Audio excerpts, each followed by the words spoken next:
Hey everybody, it's Mike with the 1974 GMC. We have a rare appearance of the Sandy dog. So this is our 6-year-old Pitty, I call her. She's the sweetest dog on the planet. She's just, yeah, she's a lover. And Iris just adores her, but she's not a barn dog, not like Iris. So she's out here very rarely. Most of the time when we're out here working, Miss Sandy is in the house chilling on the bed. But they're both wonderful dogs. Sandy is just the sweetest little pup out there, and she treats Iris. She takes Iris's crap, is what she does. But so let's. We got some exciting stuff here, and unfortunately, I read Black Hat's comment a little bit too late, and it would have been a good one to have mapped out where I ran all the wires and everything, which I didn't do. But this is really exciting. Look at this ceiling. Here's all of my wires for my lights hanging down or cut out for our fantastic fans. I need to paint the surrounds, otherwise I had those up in. There's the air conditioner, which, kind of works. It's not great, but kind of works.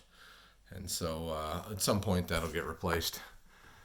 But you can see the ceiling is in. And just to let you know, this worked great. I think these are exactly 73. So this is FRP. It's really pretty thin. FRP. And 73 was the number that we cut them all to. I will tell you that the very last piece, and you can see so they're all 4-footers. We did not try to match up what was, to hit the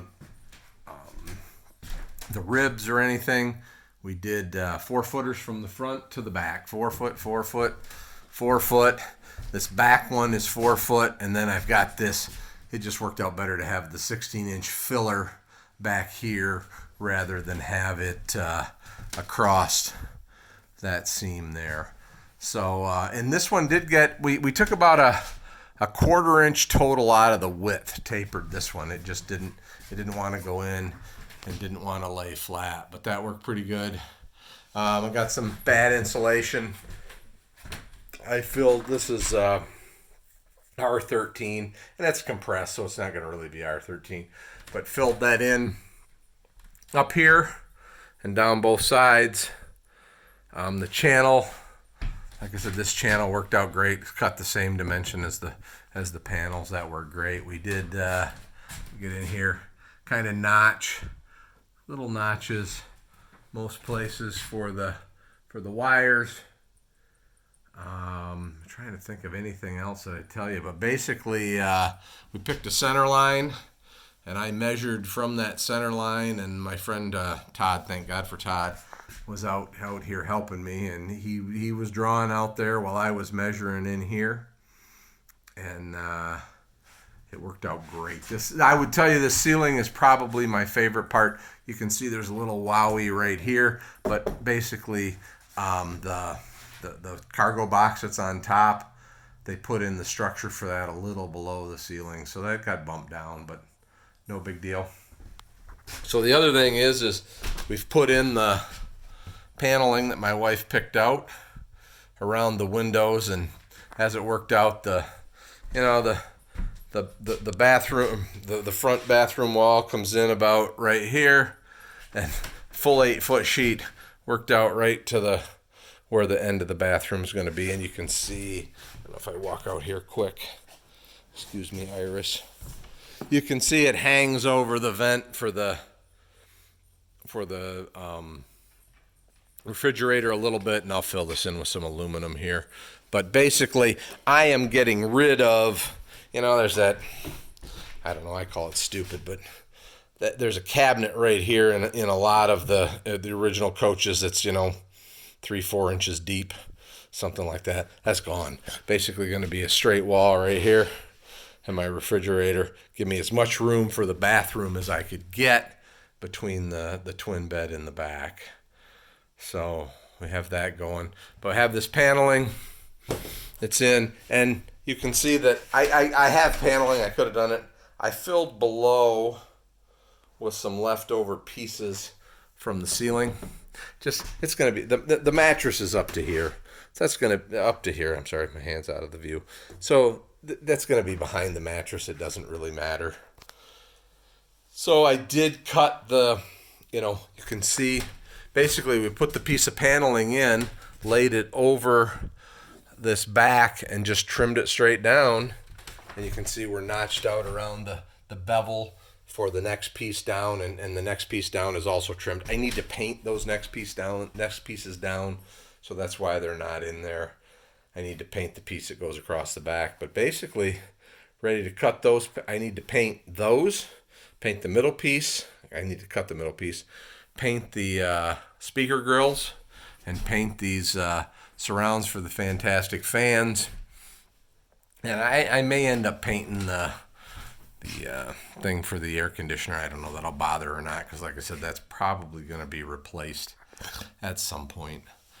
But we got that in. I did not cut the hole for the refrigerator vent. I'm going to zoom in here. I did put 2 screws. Those screws are on either side of that hole. So depending on what I decide, whether I go with a 12 volter or the propane job, I can cut that vent in. If I don't cut that vent in because I go with a 12 volter, then I will take the vent off the roof, fill that with insulation, and then put a plate across the top, just like I did everywhere else. There's a hole somewhere here, right here. That hole is for the vent that will go into the boo-boo tank. And oddly enough, I forgot to put a hole in over here. Forgot to measure and put a hole in over here, which will be the vent for the gray water tank. But I bought a new vent for the top, for the roof. So once I take that off, I'll drill that hole through and be able to handle that. So this is where, obviously the kitchen starts there on that. So there'll be a dividing wall basically right on top of that. And the kitchen will start and move up to where that futon is. So the kitchen, not real big. It's basically from about here, to about here. It'll have the stove and the sink and the thing. And then I think the refrigerator is going to be here with a microwave on top of it. Still haven't made up my mind what I'm doing for a water heater. I may use the one that came with my coach, which was heatable by electricity and by and from the engine coolant. I just won't hook the engine coolant up to it. I'm not really concerned about that. What I really want is a propane electric. I just don't have any place to put it.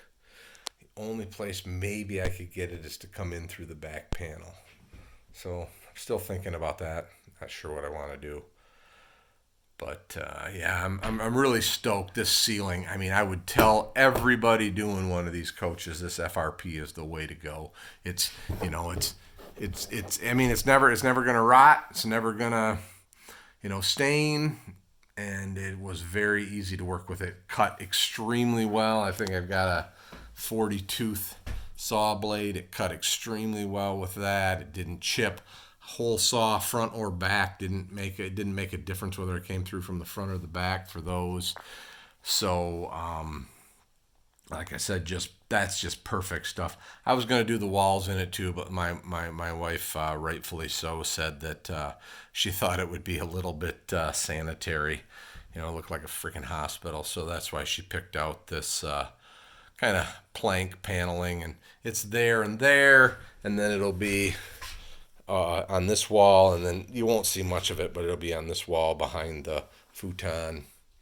So like I said, I'm stoked. This really, really came out well. It's going fast. I can't wait to get that stuff painted and installed so that I can put the bed back in and the wall on each side, and basically have the beds done. That'll be the bedroom areas done. I think I told you I ordered the Panduit stuff for up here. I think I need 6 pieces total. I was only ordered, the guy on Amazon only had 3 of them. So I got to find 3 more 6-foot pieces to finish that up. But like I said, man, I am excited about this. It's just coming out great. Take a seat right here. Give you the kind of full view. There's Iris is pretty pooped out. We've run her pretty hard with the ball today, and she's chilling. But man, am I excited about this. It's going to take a little bit to get all those lights in, get everything wired up. But yeah, Yeah, very coming along. I'm hoping to see a lot of you. And I realize that you guys are watching from all over the country, but hoping to make a couple of the Great Lakers events maybe this summer, and who knows, in another year or two, be out west with this. I hope. She's running good. I was joking earlier, so I know that a lot of people have said don't do this, but I've kept my receipts and I've been plugging them into a spreadsheet, and I updated my spreadsheet this morning while I was chilling, and I have, including the price of the vehicle, and I'm pretty close to having everything I need. Like I said, if I use the refrigerator and the water heater, I've got close to everything I need to finish it up. I've got $20,050 in it, including the price of the vehicle. Now, what I was laughing about was we walk outside, beautiful day in northern Michigan. So parked underneath my new lean-to is my sister's motorhome, which I think she spent about $16,000 on, and it's fully functional. Yeah, it's not perfect, but it's fully functional, and it's like 30-some feet long, and she spent 16 grand on it. So if you're just looking to go camping or go traveling around the country, and you don't want to do all the work that I've been doing, and I'll say pick up the cool factor, this is a much better way to go. This is an 8.1 GM, pretty much bulletproof unit. It's got, like I said, it's not perfect, but overall it's a great unit, and my sister and her husband and son enjoy it. And so, like I said, not if you're just what I'm doing is not the cheap way to go, is what I'm trying to get at. So, all right, everybody, beautiful view here. Love where I live in the woods and enjoying it all. You guys have a great day. There's the house. Iris and Sandy out. Call him Massey. That's the Massey Ferguson backhoe. But you guys have a great day. Bye.